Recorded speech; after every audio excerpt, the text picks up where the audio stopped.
everyone. My name is Shawn Jones, and I'm the CEO of the iNetrepreneur Network. And today I have with me a very dynamic individual who not only knows himself and understands the power of words, but he teaches people all across the world on how they can catch the attention of others around them. I have with me today Carlos Redlich. Carlos, welcome. Hey, thank you so much for having me on here. I really appreciate it. Carlos, you and I, I've been on your podcast. You're dynamic. We've been to events, but I always still like to know, who is Carlos, the person behind the business? I appreciate you asking. So I'm, as you can tell probably by my sweater here, I'm a copywriter. That's what I'm doing now. It's something I've done for years. I would say about 15 years. But the way I got into copywriting, it's kind of interesting. I started out as a martial art person, grew up in the martial art world, started teaching at my old instructor's school. And one of the things that helped me become a better teacher and just a better communicator on the floor when teaching martial art was copywriting, because it showed me persuasion and how it can be done just with the written word, but then how you can also transfer it when you're speaking. And so ever since kind of being exposed to copywriting, now I see everything relating back to it. So I do martial arts, I think about copywriting. I play poker, I think about copywriting and psychology and reading people. And so copywriting has been something that I've done for years. Started out as a personal development tool, then turned out to be a really cool way of earning a living. That's exciting. As business owners, we often, when we're starting out, we don't write to attract our audience, even though we think that we are. We often write in a way that would attract us. What is the downfalls of writing if you're not familiar with it? Well, that's true. If you don't have if you're just starting out when you're trying to promote your business, a lot of folks don't know what to write. And so they have this staring at that blank page syndrome. And so one of the things that helps overcome that, from my experience, is having little frameworks and a couple formulas that you can plug and play to start getting your copy out there. Because if you don't have those frameworks, you kind of fall into the trap of like what you were just talking about, where you're almost writing to yourself. And there is a segment of your audience that's going to be very similar to you. So it's not necessarily a bad thing, but it's not written for the client, the customer, the lead. And if you're not writing for them, you're going to lose a lot of attention. So again, I would say the best thing would be to have some kind of framework to follow. You can always break the framework, but it's a good thing to have in your back pocket. It really is. And I always say what you write does matter, because it can be taken many different ways. What are when you're working with clients and you're helping them with their copywriting, what are some things that you ask from your clients to help you create that perfect piece that they need for their business? Well, one of the first things that I'll do is I'll interview my client about their life story, but more so specifically their story as to how it relates to where they are now. Again, one of the things that really tie people in is a good story, is some good copy. But the thing is, if we're just writing about some negative stuff, because sometimes people hear, oh, I got to write a story, so I'll write about all the worst things that happened in my life. And that doesn't necessarily keep people interested. What you can do, though, is start saying, hey, here's where I started, here's where it was rough, and you kind of outline the problems, assuming there's similar problems that your audience is facing. But then you shine a light at the end of the tunnel and say, but then there was something that really helped change my direction or change the way everything was going. And then you can start going into whatever that might be. Ideally, it's something that you're offering or selling. That's the solution for it. But that's something that I've seen that does a really big it's a big, I don't want to say big deal, but it's a big thing that helps move the needle with copy, is having stories and having things that relate with them, but it keeps it personal with the client. So again, that's why I like to interview them about what their story is, how they stumbled into the industry they're in, and really tying it all together. Mm-hmm. And you've written books and you teach people on copywriting. So not only do you teach, but you also write the copy as well. Yes. Yes. That's exciting. I love that. I mean, I get all geeked over copywriting, right? And well, so go ahead. So I was going to go off on that. It's funny because I started off when I was getting into copywriting, I was transitioning out of owning a martial arts school. So I'm kind of fast forwarding a little bit, but I used to own a couple martial arts schools in my mid 20s. And then when I got to 29, 30 years old or something, I started kind of writing for clients a little bit more because I was kind of dabbling here and there, but I really was a martial arts school owner. But I eventually shifted over to writing for clients, and I needed a way to get these clients. I couldn't just rely on word of mouth. So I started figuring out how to use paid advertising, different shout out, a bunch of different methods to try and get clients to come to me. But that was a blessing and not necessarily a curse, but it was a blessing that came with some problems. The problem was I cracked the code on how to get clients to come to me or potential clients to come to me, but I couldn't write for all of them, which meant that I was capped at how much money I could make, or I could always charge more, but I was still kind of capped. It was only one person. And so I tried outsourcing the work and delegating the work to different copywriters and trying to have them help me out. Didn't really work out that well, more so because of my fault. I didn't really prepare them well enough. I didn't say I needed by this day. I didn't know what I was doing really when it came to delegating work.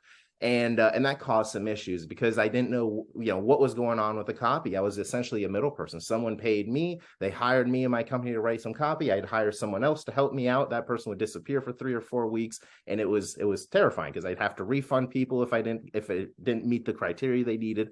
Anyways, what ended up happening is I was like, I need to just start training my own batch of copywriters so I know where they are skill level wise. I know how they deliver their work. They're a little bit closer to my style of business.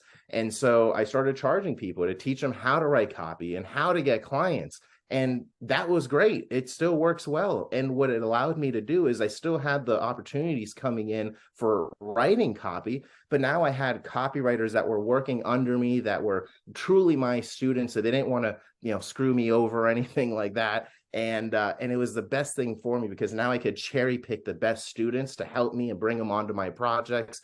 The clients were happy. I was happy. The students were happy because they got more experience and they got paid. It was a win-win. And so that's kind of how the whole thing came about. I started off as just being a martial artist turned copywriter. And then when I I figured out how to get clients, I needed to train other copywriters. And so that almost became a business in itself. Wow. Wow. So now we tie it all together. Now it's all together. I love it. What do you personally find are some of the struggles with businesses when they're writing their copy? I would say the kind of like what we were talking about before is they look at the blank page and they just don't know where to start. They really have no idea, and that's not necessarily their fault. They want to get their product out, but they don't know how to do it. So sometimes they just put out basically a big business card that doesn't really sell anything. It's just a business card, but it looks like a flyer. Mm-hmm. And what I would say, if it's okay, I could give a simple 5-step formula that anyone can use to write email copy, Facebook ad copy, article, anything really. Can I share that with you guys? Sure. So it's 5 steps, very simple. And this is what I would suggest to any business owner who's struggling to write their own copy. First step is you have a yes question or a yes phrase. And I can give an example of this afterwards, but we'll just list them out. So a yes question or a yes phrase. Step 2 is we have a story to identify the problem. Step 3 is we have the discovery of the solution, also known as like the big aha moment.